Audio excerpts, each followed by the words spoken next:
Since the beginning, cartoonists have always thought of their creations as living beings. And with the invention of motion pictures, these pen and ink creatures came to life through a combination of photography and drawing.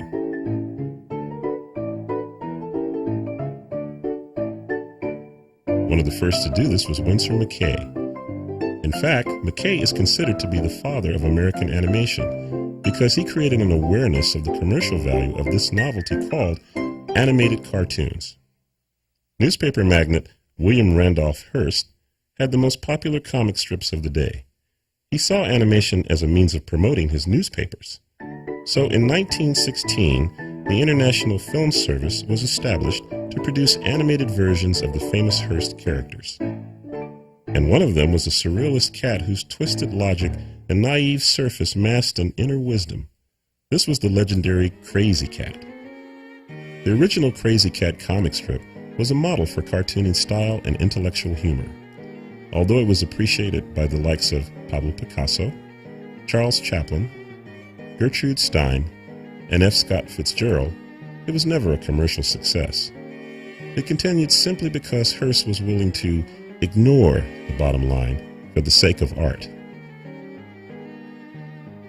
Krazy Kat is one of the most important comic strips in history. It was also one of the first comic strips to be adapted for animation. But most of all, Krazy Kat is important to our culture because its creator was a pioneer in a profession considered inaccessible for others of his kind. Because Krazy Kat's creator, George Herriman, was quite possibly the first Black American cartoonist.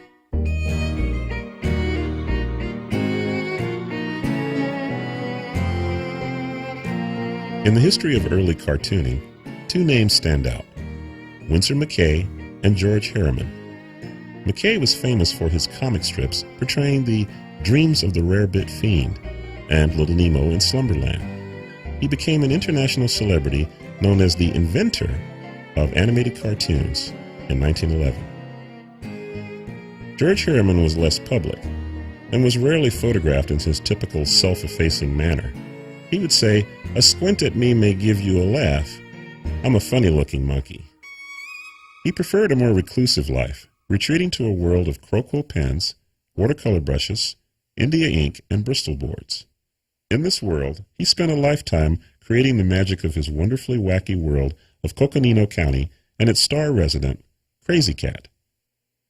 But Herriman's tendency to shun public attention seems motivated by the controversy surrounding his ethnic roots, which deserve considerate examination.